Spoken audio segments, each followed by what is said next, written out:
देखो आज के दिन जैसे ही मार्केट ओपन हुआ आंकड़े नेगेटिव देखने को मिले। शुरुआती दौर में ऐसा लगा कि आज मार्केट में गिरावट बहुत बड़े फिगर में देखने को मिलेगा और एक ऐसा समय था, जी हाँ, अगर मैं दोपहर का 1 बजे तक का समय देखूं तो मार्केट में बहुत बड़े गिरावट में एक हमें आंकड़ा देखने को मिला। स्मॉल कैप इंडेक्स देखें या फिर मिड कैप इंडेक्स देखें या फिर लार्ज कैप इंडेक्स का आंकड़ा देखें, गिरावट काफ़ी ज़्यादा था। स्मॉल कैप में तो करीबन 1.5% के आसपास का गिरावट देखने को मिल चुका था, अगर मैं BSE स्मॉल कैप इंडेक्स की बात करूँ तो। दोपहर के 1 बजे के बाद फिर से मार्केट में यहाँ पे खरीदारी बढ़ा और रिकवरी देखने को मिला। इट मीन्स कि जितना मार्केट में गिरावट था रिकवरी भी वैसा ही देखने को मिला। अगर देखोगे तो मार्केट में आपको यहाँ V शेप का ट्रेंड देखने को मिलेगा। मैं आपके सामने आंकड़े रखूँ तो आप देख सकते हो सेंसेक्स करीबन आज जो यहाँ पे रिकवर हुआ है गिरने के बाद 812 पॉइंट का रिकवरी देखने को मिला, 1% के ऊपर का रिकवरी है। लो जो यहाँ पे बनता हुआ देखने को मिला 79,800 समथिंग का और क्लोज जो हुआ यहाँ पे करीबन 80,623 के आसपास यहाँ पे क्लोजिंग देखने को मिला। निफ्टी 50 की बात करें तो निफ्टी 50 भी अगर देखोगे तो एक लो बना 24,344 का, क्लोज जो हुआ वो करीबन 24,596 का, 252 पॉइंट का यहाँ पे रिकवरी हुआ, 1% का यहाँ भी आंकड़े मजबूत देखने को मिले। ये निफ्टी का जो आंकड़ा है ये एक लो से रिकवर हुआ है। हालांकि अगर पॉजिटिव आंकड़ों की बात करोगे तो निफ्टी 50 और सेंसेक्स में कुछ ही आंकड़े आज पॉजिटिव देखने को मिले हैं। BSE मिड कैप की रिकवरी की बात करूं तो एक लो बना 44,595 और क्लोजिंग जो देखने को मिला वो 45,279, यहाँ करीबन 684 पॉइंट का रिकवरी हुआ, 1.53% का रिकवरी। BSE स्मॉल कैप में जो एक लो बना 51,460 और जो 52,136, रिकवरी का जो पॉइंट है वो 1.31% का रिकवरी देखने को मिला। आज शुरुआती दौर में जो गिरावट हुआ उसके बाद जो रिकवरी हुआ है, जी हाँ, किन कारणों से रिकवरी देखने को मिला वो भी आंकड़ा मैं आपके सामने रखूंगा और आने वाले समय में मार्केट में क्या स्थिति हो सकता है कुछ पॉइंट्स मैं आपके सामने रखूंगा और इन्वेस्टर को यहाँ पे क्या, जी हाँ, स्ट्रैटेजी अपनाना चाहिए उसके बारे में भी मैं विश्लेषण रखूंगा। चलिए शुरुआत करते हैं, लेकिन उसके पहले mutual fund related complete solution चाहिए तो आप हमारे साथ जुड़ सकते हैं। जी हाँ, डिस्क्रिप्शन बॉक्स में आए, डिटेल चेक करें और व्हाट्सअप नंबर के थ्रू हमारे साथ जुड़ सकते हैं। कुछ ऐसे स्टॉक्स जो मार्केट को आज हेल्प किए रिकवरी में, सबसे बड़ा हेल्प जो है वो हीरो मोटोकॉर्प का रहा है। करीबन आज 4% के ऊपर आज जंप लेता हुआ देखने को मिला। अब चलिए जानते हैं कि आखिर किन कारणों से मार्केट में गिरावट देखने को मिला, आखिर क्या कारण था जिसमें मार्केट में गिरावट हुआ और क्यों यहाँ से मार्केट रिकवर होता हुआ देखने को मिला।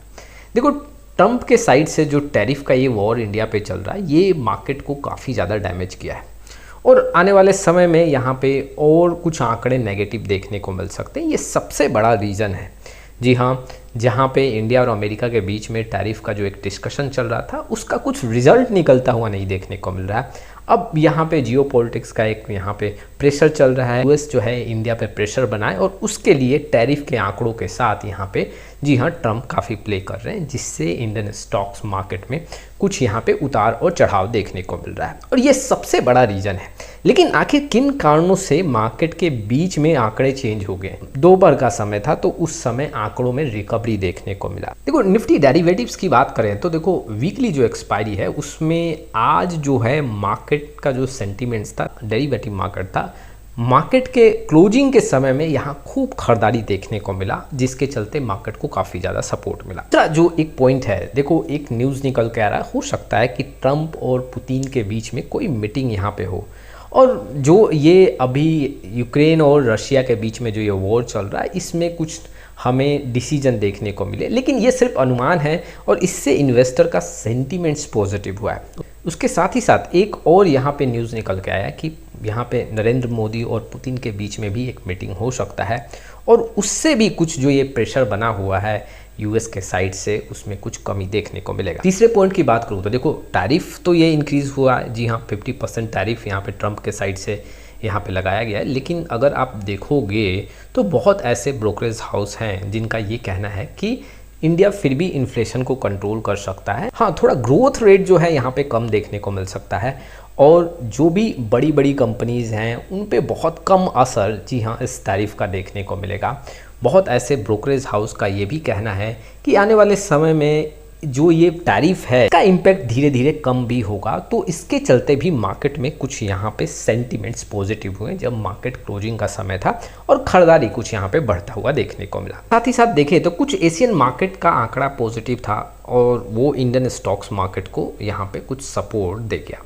और अगर देखोगे तो रुपीज़ का जो ये स्टेबिलिटी देखने को मिला, हालांकि अगर देखोगे तो रुपीज़ काफ़ी कमज़ोर हुआ है 10 और 15 दिन का मैं अगर आंकड़ा देखूं तो इंडियन करेंसी के अगर मैं बात करूं तो यूएस करेंसी के अगेंस्ट यहाँ पे काफ़ी कमज़ोर देखने को मिला। लेकिन फिर भी अगर आप देखोगे तो आज स्टेबल देखने को मिला, जिसके चलते मार्केट्स के कुछ सेंटिमेंट्स आज पॉजिटिव हुए हैं। लेकिन देखो जो ये रिकवरी हुआ, ये क्या आपको आने वाले समय में भी रिकवरी देखने को मिलेगा, ये अभी भी क्वेश्चन मार्क है।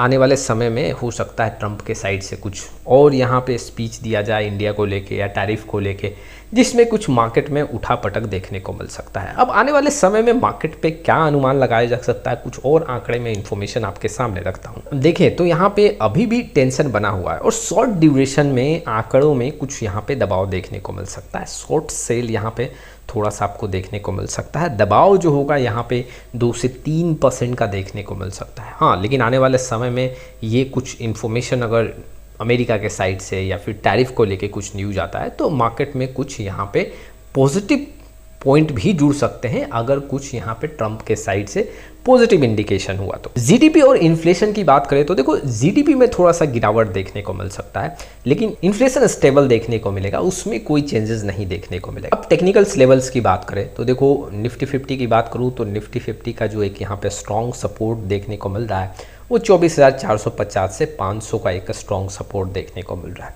और रेजिस्टेंस की बात करूं तो 24,600 का यहाँ पे एक स्ट्रॉन्ग रेजिस्टेंस बनता हुआ देखने को मिल रहा है आने वाले समय में। जी हाँ, निफ्टी 50 इस रेजिस्टेंस और सपोर्ट के बीच में ट्रेड कर सकती है। अगर हाँ रेजिस्टेंस यहाँ पे ब्रेक हुआ तो आंकड़े कुछ और आपको ऊपर के देखने को मिल सकते हैं। लेकिन जो अभी सिचुएशन है इसमें यही अनुमान लगाया जा रहा है कि मार्केट में और ज़्यादा दबाव बन सकता है। चलिए अब जानते हैं कि इन्वेस्टमेंट स्ट्रैटेजी क्या होना चाहिए। मार्केट में जो यहाँ पे प्रेशर बन रहा है इस पे म्यूचुअल फंड इन्वेस्टर को क्या इन्वेस्टमेंट स्ट्रैटेजी अपनाना चाहिए। देखो आपको ना डीप में यहाँ पे लमसम करना है। ऐसा नहीं है कि मतलब आज 1% मार्केट गिरा तो आप 100% पैसा लगा दो, थोड़ा थोड़ा पैसा लगाओ, क्योंकि देखो कोई नहीं बता सकता कि मार्केट कहाँ तक गिरेगा। और अभी जो ट्रंप के साइड से यहाँ पे एक्शन लिया जा रहा है इसको लेके मार्केट में आपको कुछ बड़े बड़े फिगर में यहाँ पे दबाव देखने को मिलेगा। तो ज़रूरत क्या है कि अभी थोड़े थोड़े यहाँ पे इन्वेस्टमेंट करते जाओ, डीप में थोड़ा बहुत यहाँ पे लमसम करते जाओ, जिससे आपको यहाँ पे एवरेजिंग का बेनिफिट मिले। हाँ, अब ऐसा नहीं है कि हर दिन आप गिरावट में करो, एक आप रेंज देखो कि 2%, 3% या 5% के गिरावट पे आपको यहाँ पे लमसम करना है और वैसे स्ट्रैटेजी बना के आपको इन्वेस्टमेंट करना चाहिए।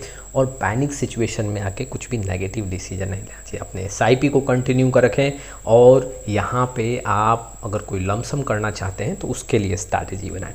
तो ये कुछ इन्फॉर्मेशंस थे मार्केट में क्यों गिरावट हुआ आज और मार्केट कैसे रिकवर हुआ, किन कारणों से रिकवर हुआ और म्यूचुअल फंड इन्वेस्टर को यहाँ पे क्या करना चाहिए। सारे पॉइंट्स को लेके मैंने आपके सामने विश्लेषण रखा। आपका क्या राय इस वीडियो को लेके कमेंट बॉक्स में फिर आएँ एक नए वीडियो के साथ। तब तक के लिए जय हिंद, जय भारत।